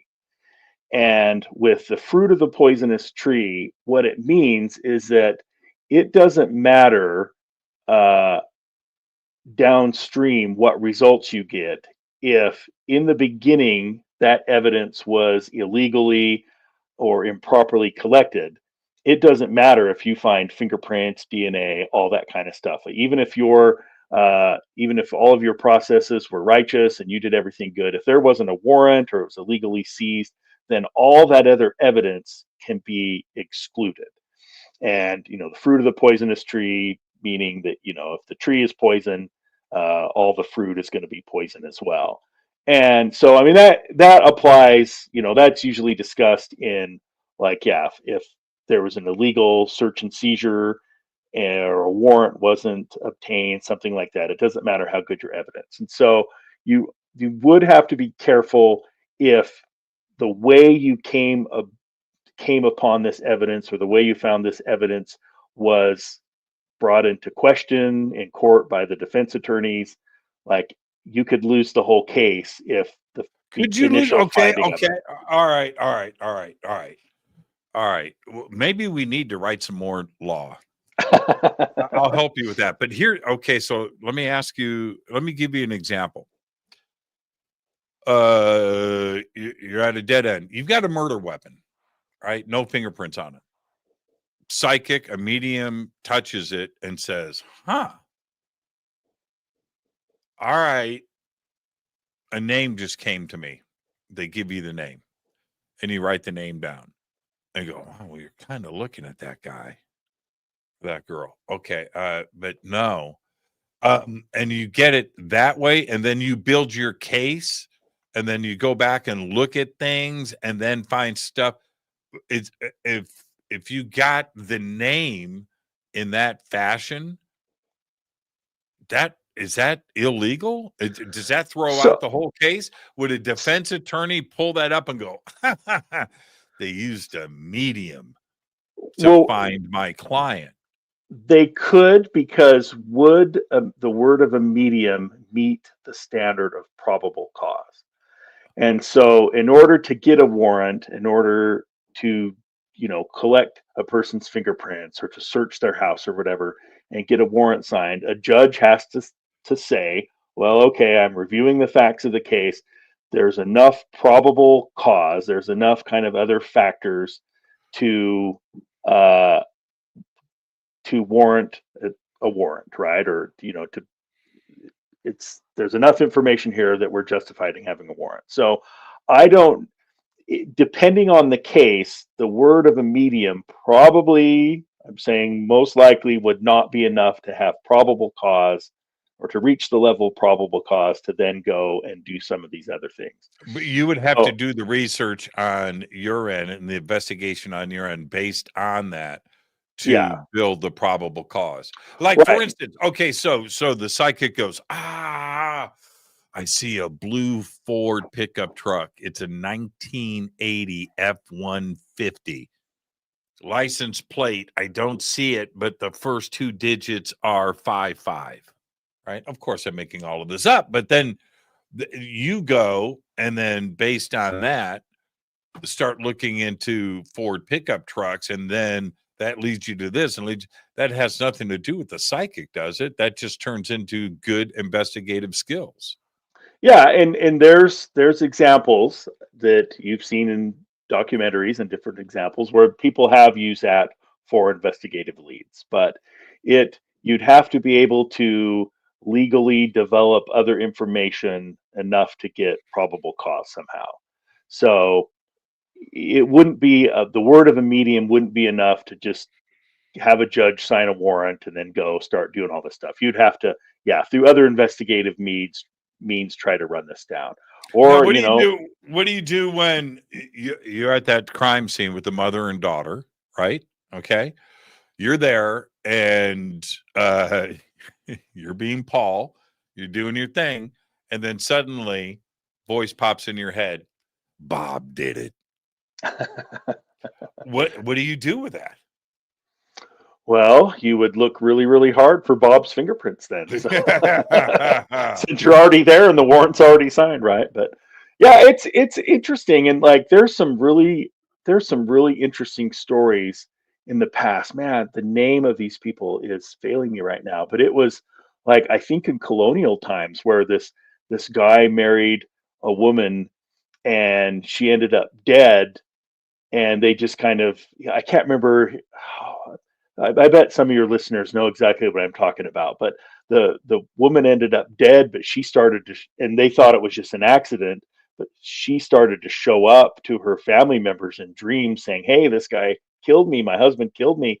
And so the family went to and once again, this was in, older times when maybe the judges were less, they had less rigor in the law, but because of the family saying, hey, we've had all these dreams, they dug up the body, and sure enough, her neck was broken, and the guy was eventually charged. And so there are stories where people having dreams or people appearing to their relatives have caused these cases to be open. So now, see, is that probable cause to exhume a body? Well, I doubt it would be now. Right. Right. Back then, do you have a favorite true crime case, solved or unsolved? I'll share this with you. All right, here's another one. I shared Devil's Door with you. That's going to change you, by the way, Mr. Utah man. Okay. I'm just telling you, it's called Devil's Door for a reason. Okay. All right. It's crazy. And you will, halfway through episode 2, you're going to do the same thing I did. You're going to stand up and go, Jimmy Church said this was real. No, it can't be. It just cannot be. It cannot be. And feel free to shoot me an email. And after you watch it and go, wow. I mean, this is your job. This is what you do. You've seen so much. I'm telling you, this is at a whole nother level. It's incredible. So I'm such a fan of true crime, and I'm always looking, HBO, Netflix, every single day we got a 3-part documentary on something crazy. And I cannot, it's my Haagen-Dazs. I just can't say no to it. I can't. So one night, and this was about 6 months ago, and this so deeply twisted me, but this was the case of Herb Baumeister. You know that case? All right. Let me just briefly, and then you can go and check it out yourself. So you can write this down: the Fox Hollow Murders. That's the name of the documentary series, the Fox Hollow Murders. So I'm sitting there, Netflix, whatever, right? Okay, true crime, boom, documentary, Fox Hollow Murders. Oh, what's this about? And I see the description. It says, the story of a serial killer in Indianapolis that killed 85 gay men in the 1980s. I went, what? I'm from Indianapolis. Who? What? And I click on it and I start watching it. Now, this is my hometown, right? This is my hometown. This is it. I'm a Hoosier. And I start, now this is, okay, so Indianapolis, here's the town. I lived on the east side. I worked on the north side, but this is Indianapolis. And these crimes took place on the north side. From my house on the freeway, 20 minutes, 15 minutes, right there. Oh, wow. And so I start watching, and as this thing unfolded, you've got to watch it, man. As far as CSI and crime scene and what unfolded here and who he was and how he pulled this off. There's one scene that they show at the beginning. So I'll just share this with you. This will compel everybody to go and watch it. The police, when they show up and they're finally have a crime scene and they're looking, they go out into the woods in back of his house and they're videotaping everything, the police. And one of the detectives on the tree line in the backyard, this is a mansion with an indoor pool, right? Beautiful house. He's on the tree line. It's a few acres back. It's they had like Arabian horses. It's a horse, beautiful. He's in the back, and this is what he does. He goes just like this. Check this out. And he holds up. He's holding handcuffs with an arm in it. Oh, yeah. It's on the videotape. And so that's all I'm going to say. That's all. It just, everybody go and watch. It is one of the craziest cases that went on when I lived in Indianapolis, and I didn't know anything about this. Oh, wow. Yeah. The Fox Hollow Murders. Again, I don't know. It was pretty nonchalant, the way that he held that up, but they were literally tripping over femurs. Mm-hmm. It had that many bodies and stuff in this guy's backyard. Wow. Was absolutely crazy. But that's a case for me. I ended up doing the real deep dive into it. Who was this guy and everything else? It's a case that I mention to people all the time. And so I ask you, is there a case like that where just fascinates you and that I can go and check out in the audience? Well, you probably have seen this one already, but have you seen the Nightstalker, the Netflix Nightstalker Well, I lived documentary? here for that. I lived Oh, here. did you? I It's lived in LA. so you haven't seen the documentary? Oh, I've seen them all. I've seen Oh, okay. every Night Stalker documentary. Yeah, it's the one that's on Netflix now is really good. And I actually, because as you've so correctly said, people love true crime podcasts and documentaries now.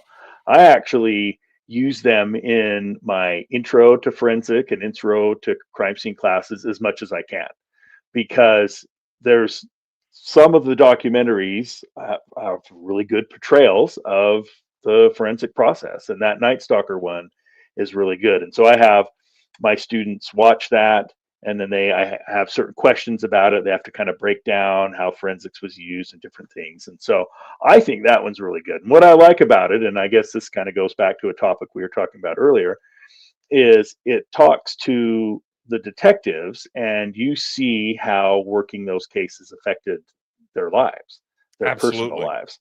And Gil, his wife moved out of town while he was working that case. She was so afraid.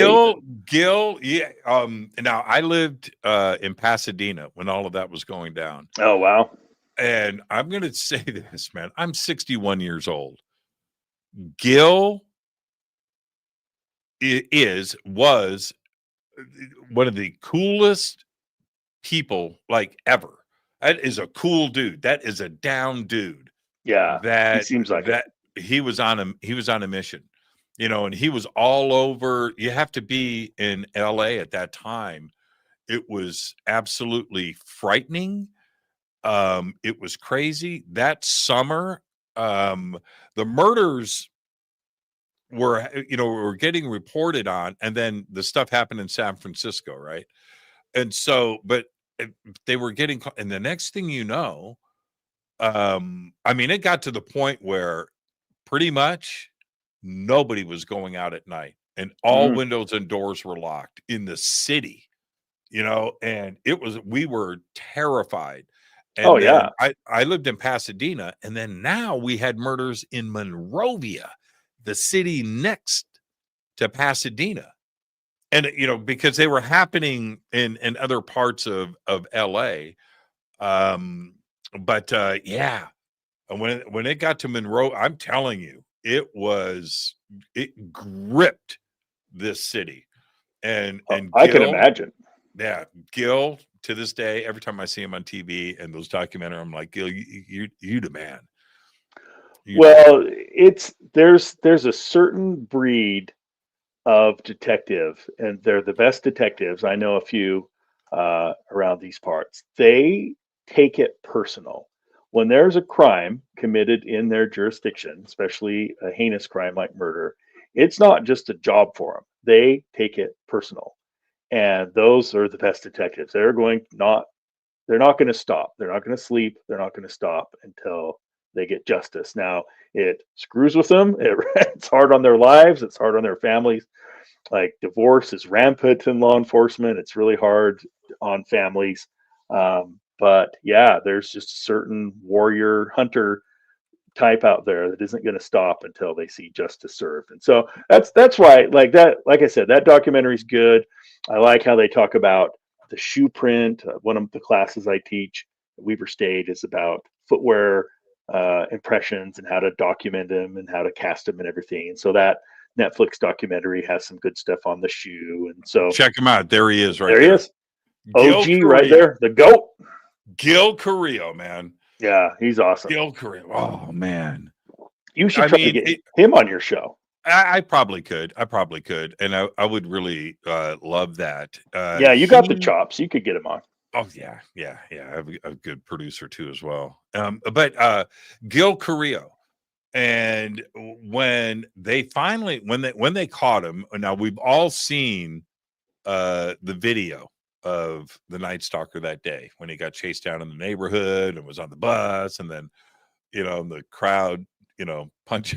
He's in the back of, like, you remember, with the bandage and he's all punched out. Well, anyway, that night on the news, when that story broke, It might have even been live that day, but I will never forget. First off, what he looked like. He fit probably most people's frightening thoughts and images, because we had some sketches, and they were on the newspapers. That's how he was spotted on the bus. I'm sure they were, somebody was on the bus like, right? No, it can't be. Yeah, exactly. So anyway, he was as frightening as the image that everybody had built up. That dude was crazy as all get out. But the second part of it was the sense of relief. Oh, in I the can city. imagine. That was a terrifying summer. Yeah. I lived through it. I was only, my goodness, I think I was 21. Yeah, it was that long ago. Yeah, it was 40 years ago. Yeah, I'm 61. Yeah, I was 21. Well, and that probably had a huge effect on that age group because, as you said, people weren't going out, and so No, not I mean, this is the crazy part. It wasn't like you were out hitchhiking, getting picked up by some dude in a van. There's some preventable part about that. Don't go hitchhiking, right? Don't get into a van, whatever. Okay, there's that part. He was breaking into windows. he did his MO was all over the place. That's what's Yeah. so frightening about him is he would, do different things and pick different victims all the time. He did not have an MO that was really consistent. Yep. So, Yep. well, it's funny what you say about, he wasn't hitchhiking. He wasn't, people, I think that's why people love true crime so much. And this isn't just me. I don't know. Did you ever know Ian Punnett? He was of course. Yeah. I worked with Ian for years. Yeah. Yeah. So it was his PhD thesis he did a PhD thesis on true crime. Mhm. And his thesis was that women are fascinated, specifically people in general, but women particularly are fascinated with true crime because it's a modern morality tale. It's like the Grimm's fairy tales for our age, and that they watch them because they're like, okay, why did that person get killed? And how can I avoid that in my life? How can I not fall into that same trap? And, when I heard about his thesis, I'm like, there's kind of that, there's some validity to that, I think, because like so many people are just absolutely fascinated with those. And they are, I think, trying to break them down. Like, okay, she got killed, but how could I avoid that? And I don't know, what's your opinion on that? It's an interesting thought. Well, and I take it one step further. And my opinion of that is, when you really pick that apart and analyze it, the women that are fascinated with it, or the women that fall in love with a serial killer, or what I think everybody, and this includes you, Paul, Mr. Utah, okay, we all have twisted thoughts. We just don't do them. Okay, that's it. Everyone has a dark side. You can fantasize about robbing a bank, but you don't do it, right? Some people don't have that ability, and that's the fascinating part. And you being a CSI yourself, and this is to build a career around that. Surely you've thought about that every day. What makes you different from them? What makes them different from the rest of society? How do we manage to keep the potential chaos in control? What's the difference? It was how he was raised. It was how you look at Eileen Warnoff, right? What was her name? The serial killer in Florida. I can't remember. Prostitute, Eileen. Yeah, I've heard her name, but oh man, that was one of the craziest cases. Eileen. Eileen, hold on for a second. Eileen Warnos. Eileen Warnos. And her case, which became huge, she died back in 2002. She's a prostitute in Florida, broke, virtually homeless, just started killing her victims, killing her Johns, and taking their money. And that's it in a nutshell. The case is, of course, much deeper than that. But I only found out about her because I was in Tower Video in 1993 or 1994, and I saw a videotape for sale or for rent, and I bought it. I read the back of it, and I thought that was interesting, and I'd never heard about her. Her case ended up becoming, a lot of notoriety. What's her name from Australia? The blonde actress played her in the movie. I'm trying to think of her name. Okay, it doesn't matter. But the point being, when investigators started to look at, and psychologists to look at her mental state and her upbringing and what turned her into what she turned into, that's a fascinating case. And you kind of look at it and go, well, it kind of makes sense, that kind of anger, where the act of murder is so desensitized, where it's just nothing to you. You must think about that all the time. Why would somebody go in and stab somebody 60 times? Who does that? Yeah, and the answer a lot of time is alcohol. A lot of murders and domestic violences and stuff, they are alcohol fueled. So I did see that. Charlize Theron played her. Yeah, I always joke that if it wasn't for beer, I wouldn't have ever had a job in law enforcement, because a lot of it is alcohol fueled. But and drugs, meth is terrible. People do a lot of really crazy things on meth too. But yeah, I mean, there's a whole discipline. I mean, the discipline of criminology.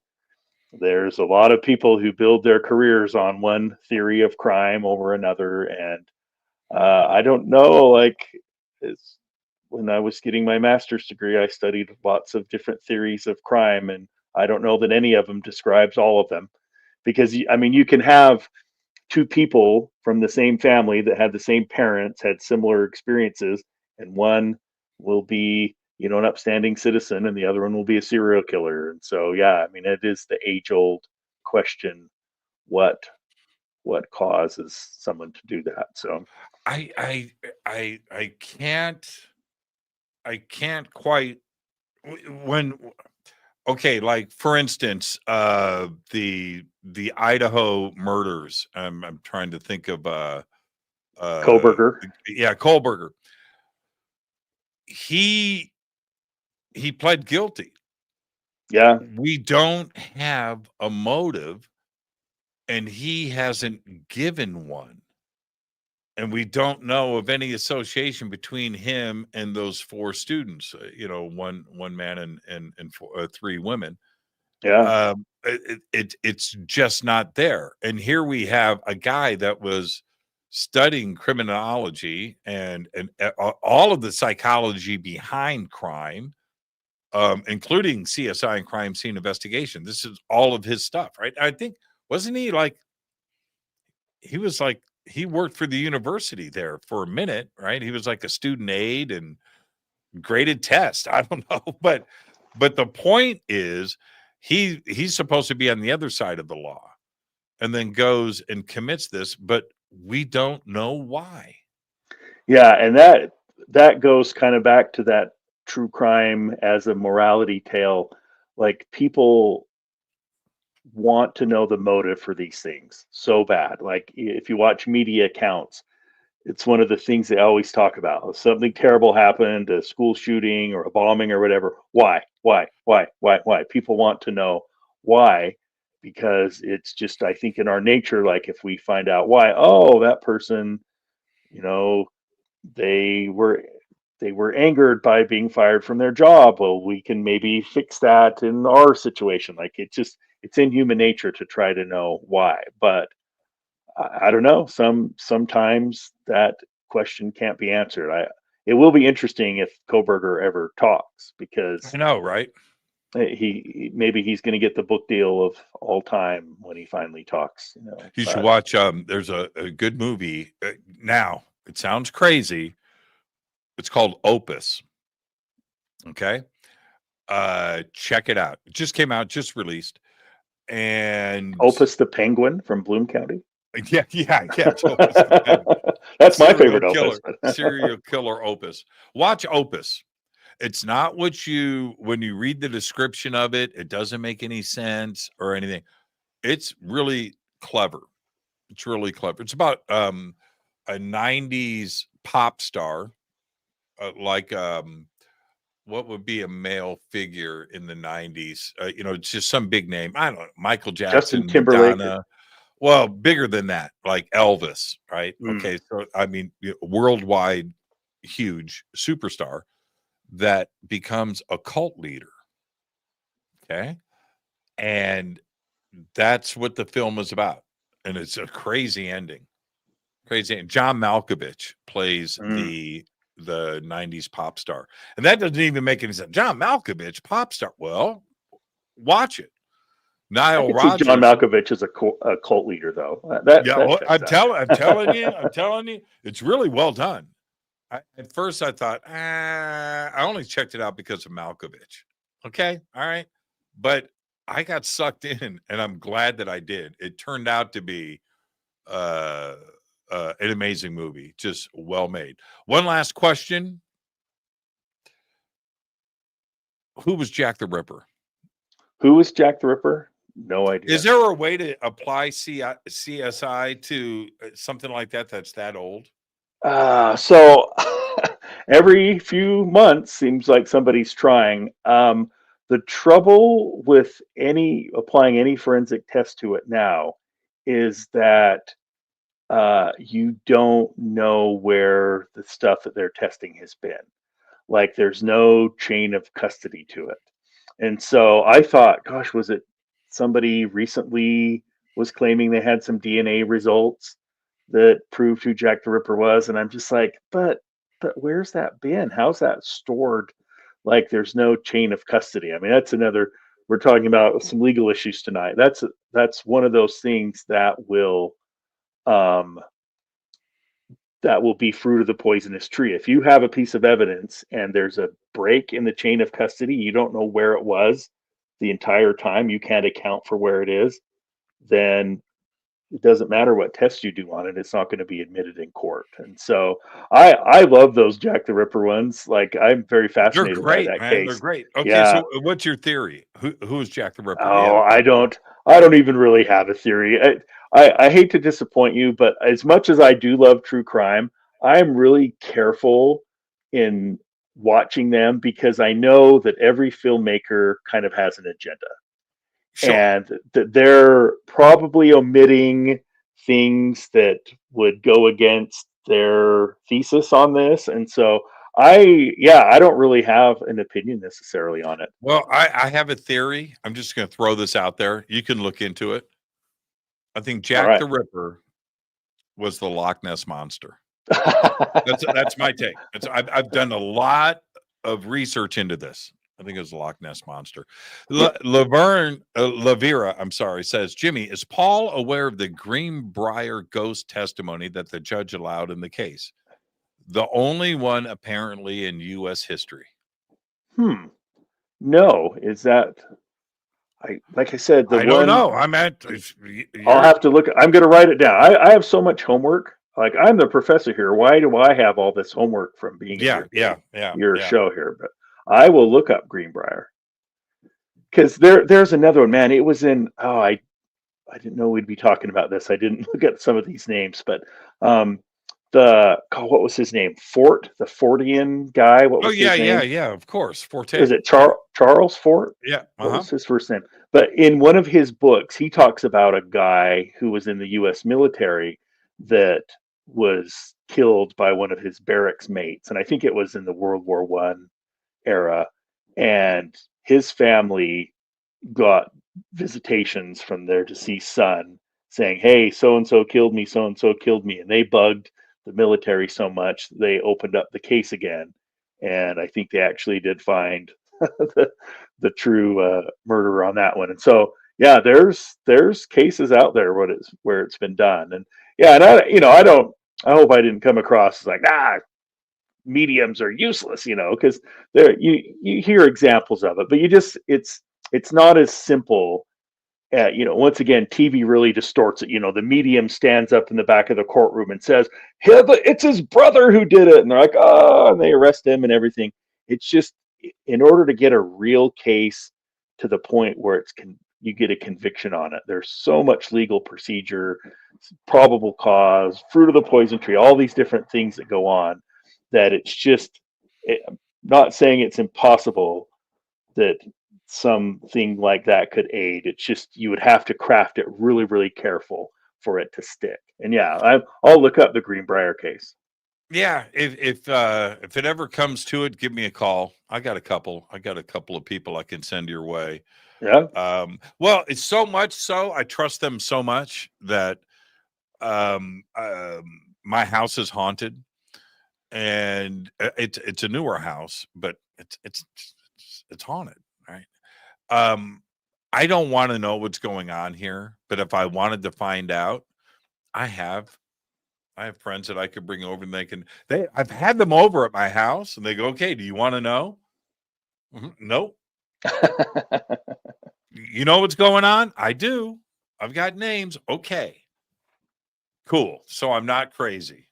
Fine. Let's leave it right there. I don't want to know. But that's a good medium.